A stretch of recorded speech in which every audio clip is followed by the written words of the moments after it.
What's up guys, welcome back to Emerson Speaks, and today we're going to talk about 5 sex topics you and your partner must discuss. So recently I was thinking about something that I should talk about in my next video, and I was on Essence and came across this subject right here, so I thought that I would share it with you guys. One of the things that you and your partner need to discuss in the bedroom is talk about your fantasies, fetishes, and desires. Before you laugh, listen up. Couples should definitely discuss fantasies and fetishes. Sex and relationships guru and creator of Abiola's Passionate Playbook. When you're in the bed, it may be too surprising to spring your furry fetish on your partner at the moment. Things like oils and lotions and potions are pretty standard. They don't really require discussion, but if you are a bondage queen or secret dominatrix, give your partner a heads up. It's not uncommon for many men and women to feel embarrassed when the topic of pleasure toys come up, but Twana, a Heinz sex educator, a founder of FunkyBrownChick.com, says that it can be the cure for a sex life that's gone stale. Toys just aren't for tots.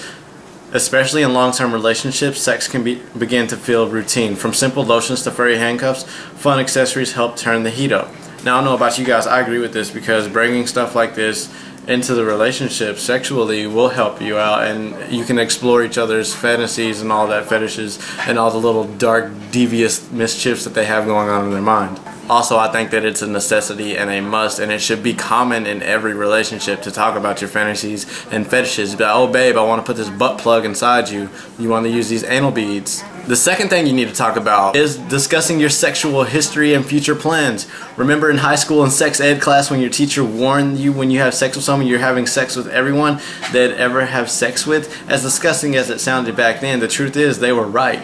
You need to know a person's sexual history up front. Diseases, gender of partners, and testing history. The smart thing to do is to ask your partner if they have any diseases or any type of STDs or herpes. That way you don't become a victim of it and then you're like never getting laid.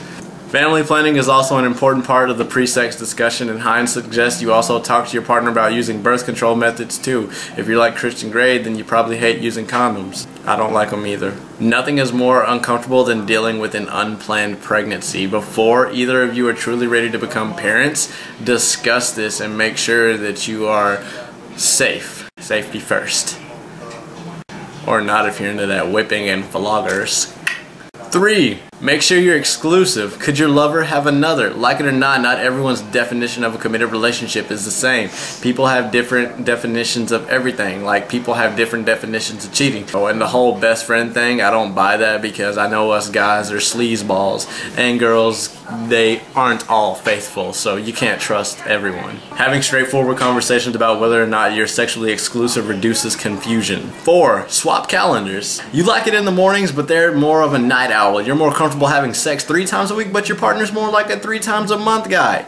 In other words, he's gay. Knowing and sharing your sex schedules is the key to a successful and rewarding sex life you'll both be proud of. Your sexual calendar can be different. You can be on different sexual frequencies. This is good to know because a nightmare person can take a morning sex rejection personally, but he needs to know that at night you turn into a vixen. And last but not least, be open about your sexual secrets. Sexual history is important, and sometimes it includes more than test results and exposure to STDs. Unfortunately, a large percentage of African American women and men have experienced different forms of sexual trauma and abuse, says Abrams.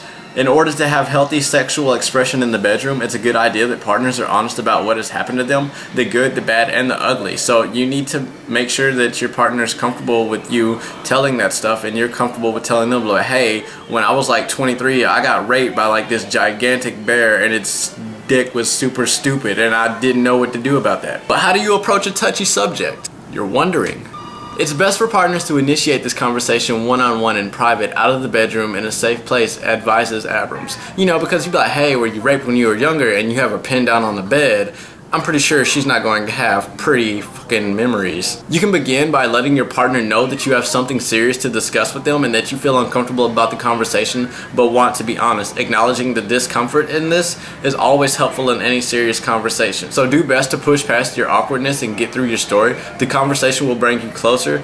If you're still unsure, if you feel uncomfortable having sexual conversations or revealing your sexual past, then you shouldn't be having sex with them. So if you want to read the article yourself and get more insight on it, then I will link it down in the crotch below. Be sure to give this video a big thumbs up and subscribe to my channel if you haven't already. Stalk me on all the social media links down in the crotch below, and with that being said, I'm out. Peace.